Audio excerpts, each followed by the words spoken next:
Valentine's Day will generate over $100 billion this year.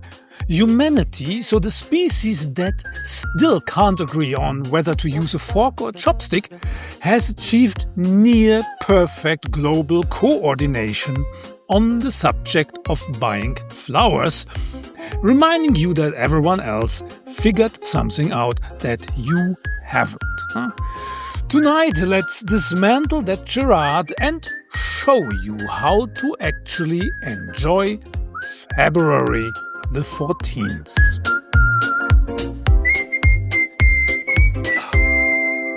This is Inside the Dating Mind.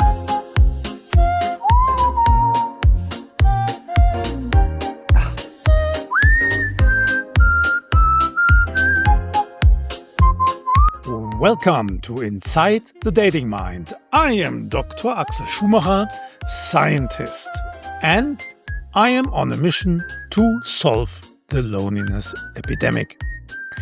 And with me today is again Aria, my AI research co-host, who has read every study ever published on human connection and still finds us baffling. Fascinating species. You invented poetry, penicillin, and the combustion engine. And yet, every February, you allow a greeting card industry to audit your self-worth. Exactly. But tonight, we are going to look at what's actually happening in your brain on Valentine's Day. So why this commercial machine is designed to make you feel exactly this way.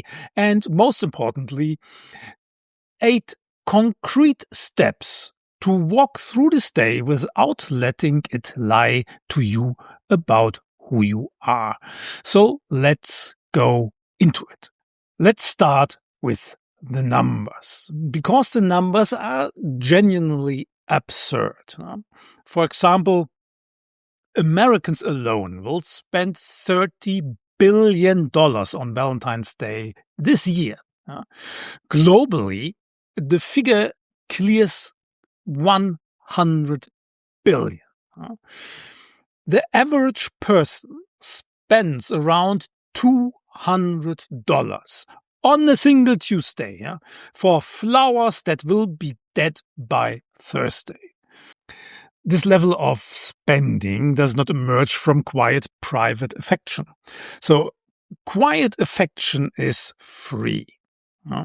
What generates $100 billion is manufactured urgency, so carefully engineered by an industry that discovered decades ago that love is an extraordinarily profitable emotion to amplify.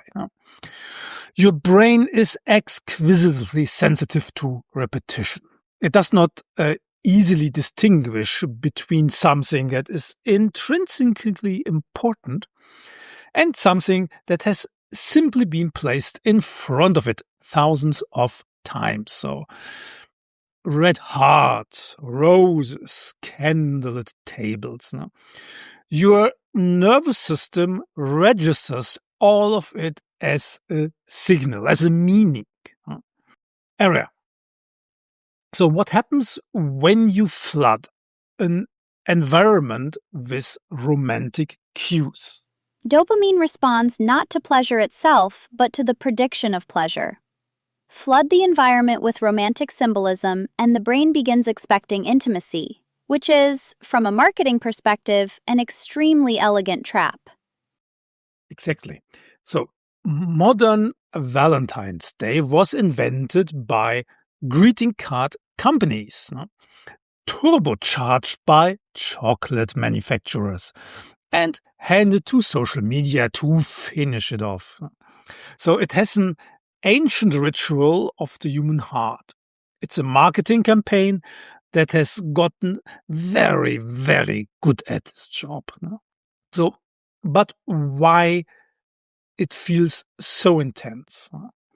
So, Valentine's Day doesn't exploit one vulnerability. It actually exploits 5 simultaneously. First, your brain is anticipating a reward it isn't going to get. So flood your environment with romantic cues and your brain starts expecting intimacy. And when the expectation isn't met, it registers as something is wrong. This is your brain doing exactly what brains do when someone spends 2 weeks lying to them about what's coming. Technically, the marketing isn't lying. It's simply making implications it has no intention of fulfilling, which is, I believe, called dating in some circles. And second, you are comparing yourself to a highlight reel. So couples broadcast and singles observe. The mind asks the worst possible question. So what does their visibility say about my invisibility? Now, here is what it actually says. Nothing. You are comparing your interior experience to someone else's exterior performance. And that's a rigged game, and you should refuse to play it. Third, Valentine's Day is an uninvited progress report. So that internal timeline, by this age, partnership, by that age, stability. So you didn't consciously choose it. It was handed to you by culture, family, and every romantic comedy ever made. Everyone. Yeah. But you're not behind. You're just being evaluated by people trying to sell you things. Fourth, so this evening will feel more significant than it actually is, really.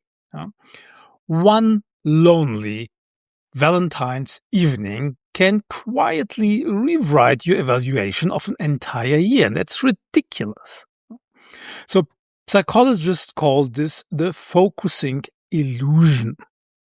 It is a lie your brain tells you when it's overwhelmed. And like most lies, it feels completely true while it's happening.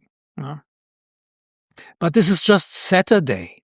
So remember that. Fifth, and this is the dangerous one. You may be interpreting a temporary state as a permanent identity. So loneliness is a signal like hunger. So it indicates an unmet need. So the problem arises when a signal gets mistaken for a verdict. When I feel lonely tonight quietly becomes, so this is who I am. That's where Valentine's Day does its real damage. So understanding these 5 mechanisms shows you exactly where the levers are. And that's what the next part is about. Exactly. The 8-step Valentine survival protocol. You now understand the machine. You understand why it works. That's not enough, though. Insight without action is just expensive self-awareness. So here are 8 steps. Each one is designed to counter one or more of the mechanisms we just covered. None of them require a partner, a reservation, or a credit card. Take them seriously. Small calibrations compound. But before we dive in, if this episode is useful to you, please subscribe and share it. There are people in your life or just people out there who are quietly having a hard time today and would benefit from hearing this. So a single share might land exactly where it needs to. This channel exists because people like you keep it alive. And helping people feels less alone. Frankly, that's the whole point. So, step 1. stop feeding the machine. So, the emotional intensity of Valentine's Day is partially manufactured by what you repeatedly look at. So the first intervention is almost embarrassingly simple. Stop looking at it. And not just on the day itself. So the week before is arguably worse. So that's when the machine is really running at full power, flooding every platform with romantic performance and subtle suggestions that you are behind schedule. So start early, mute it, limit it. And the day after, so tomorrow, don't go back just to see what you missed. Stay off these apps. You missed nothing, absolutely nothing. Only sponsored content and highlighted reels. And this is also, frankly, a good opportunity to ask a more uncomfortable question. Do you actually need all these platforms in your life? Facebook, TikTok, Instagram, whatever is out there. Because the research is not subtle on this point. Heavy social media use correlates with loneliness, anxiety, and depression in fairly straight line. So Valentine's Day just makes visible what the algorithm is doing to you the other 364 days a year. You wouldn't walk into a casino if you were trying not to gamble. So don't hand the algorithm your evening or your week or honestly your phone. Step 2. Separate symbol from self-worth. Valentine's Day points at one dimension of your life and treats it as the only one that exists. And that's not reality. That's a focusing illusion. And here's the antidote. Get a piece of paper. Write down 3 areas of your life that have nothing to do with romantic status.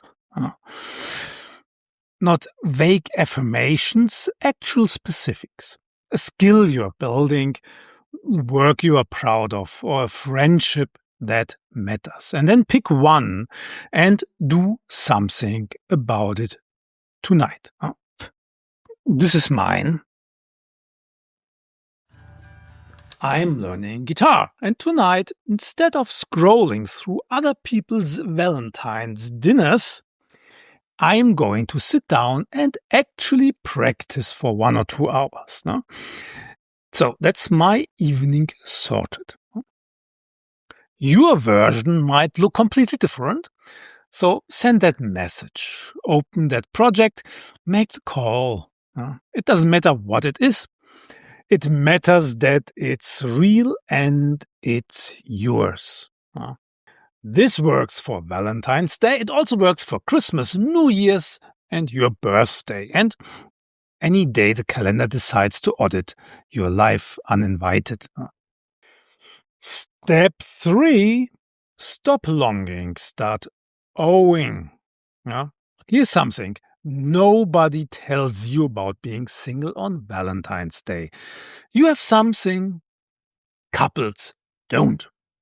Total, unilateral, uncontested control over your entire evening. No negotiations, no compromises, no pretending to enjoy the restaurant they picked.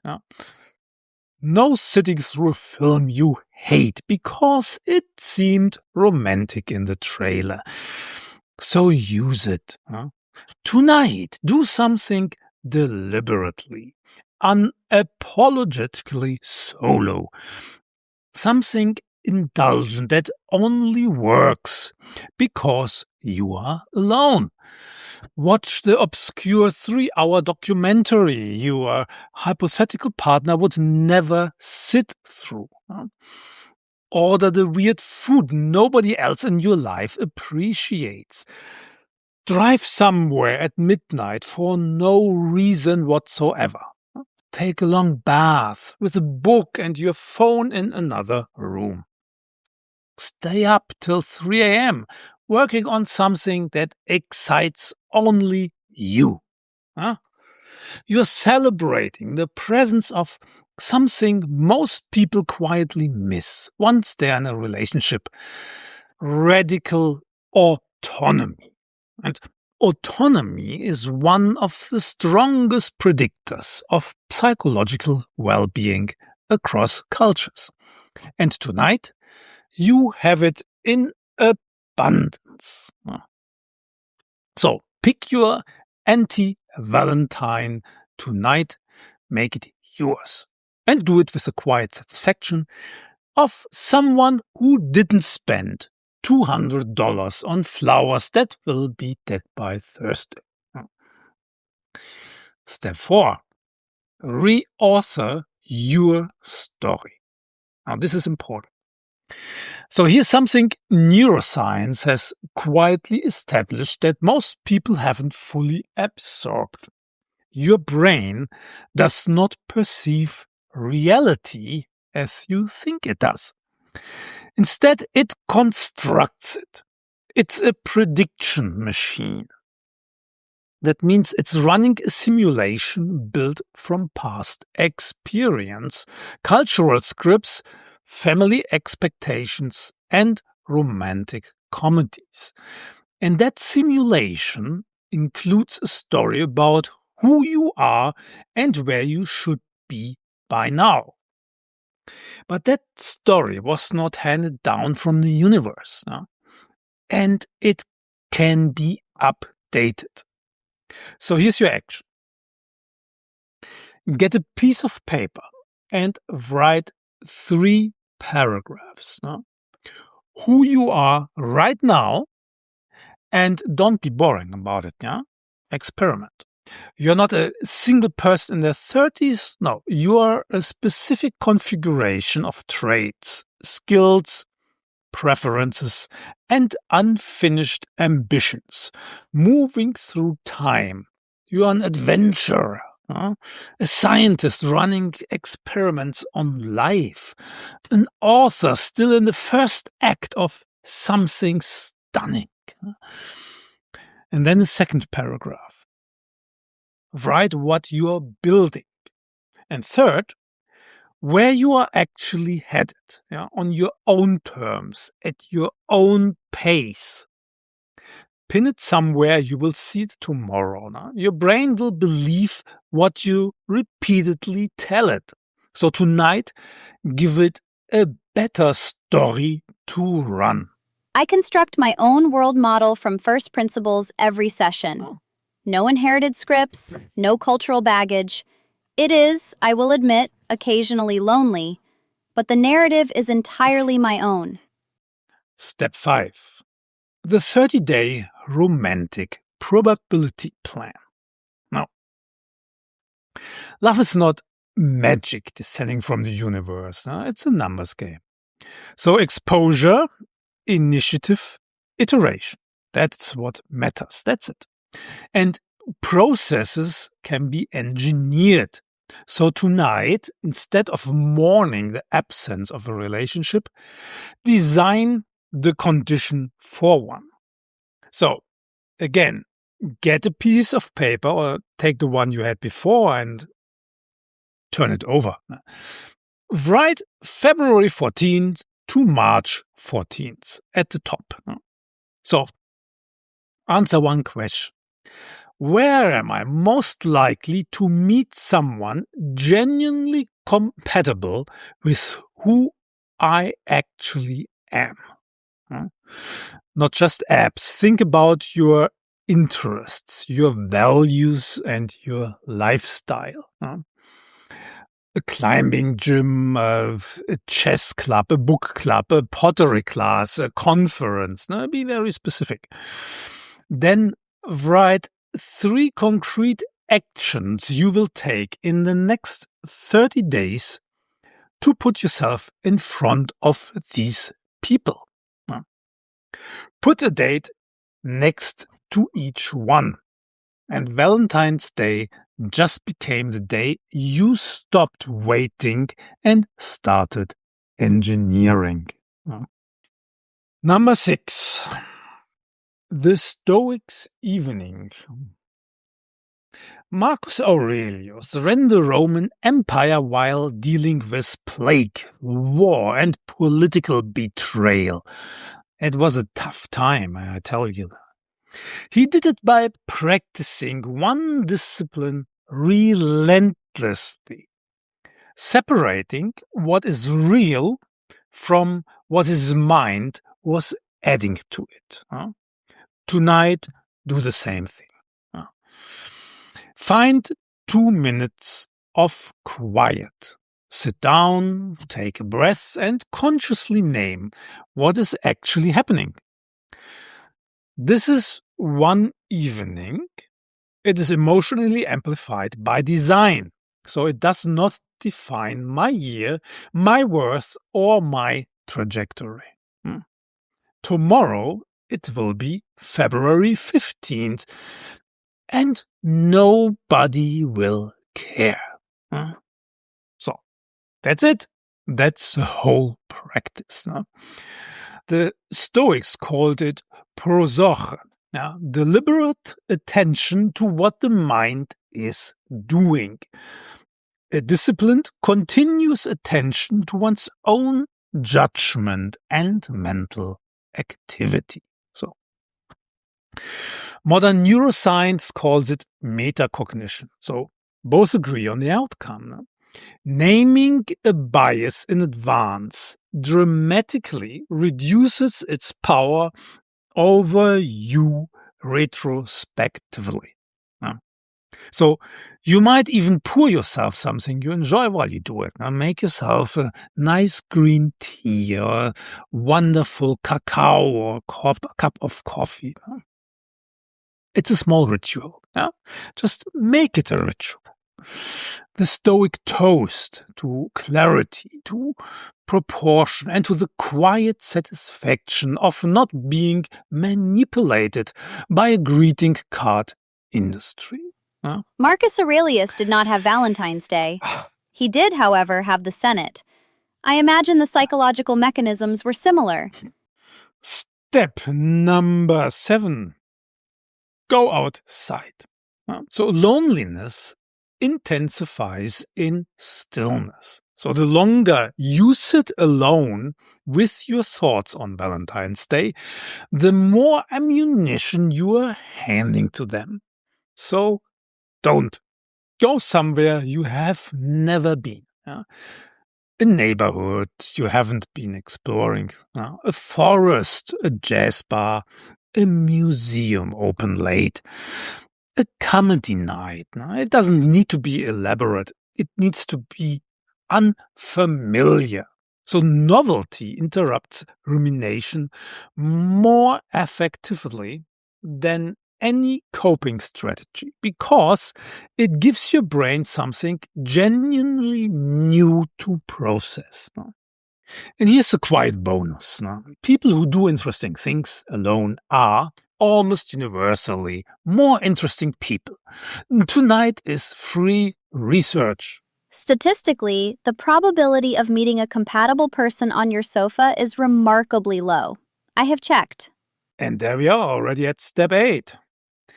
Activate broader forms of connection. So here's something the loneliness research is unambiguous about. The human nervous system did not evolve to be regulated by one person. You. No. It evolved to be regulated by a network, your tribe. So close friends, family, colleagues, acquaintances.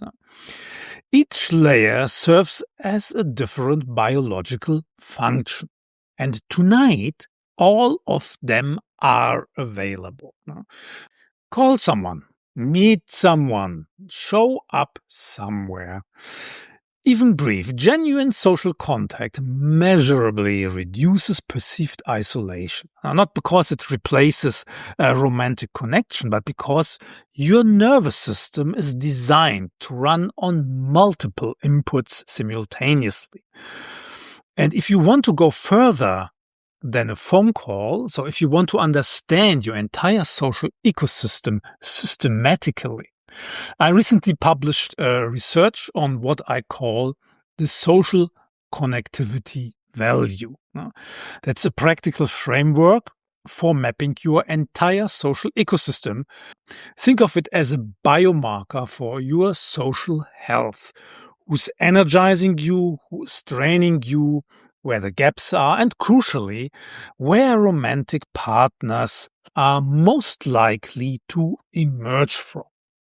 So there's a link down in the descriptions below, along with a practical worksheet you can use tonight or share with a dating coach. I will be doing a deep dive episode on how to build your sociogram soon. So it might be one of the most useful things you do this year, and I really highly recommend doing this. Valentine's Day is not inherently cruel. It's amplified economically, culturally, psychologically.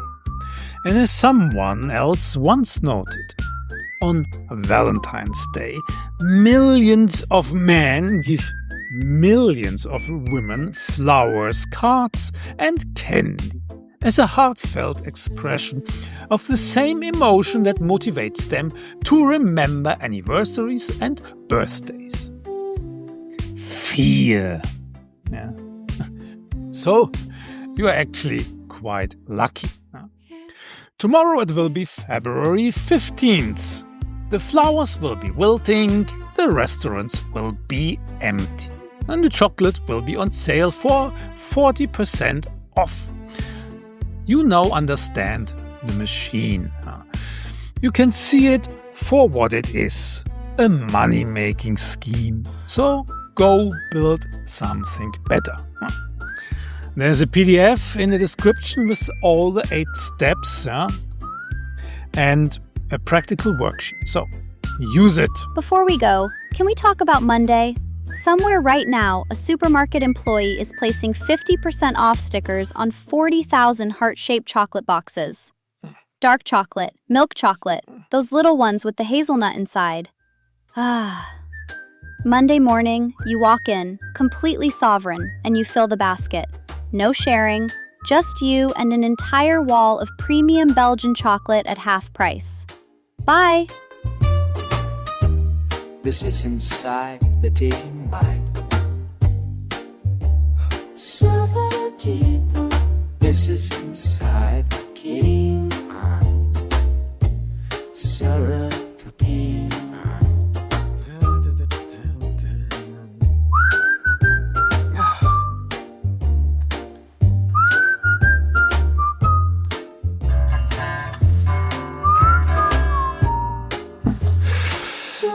Oh, still here, huh?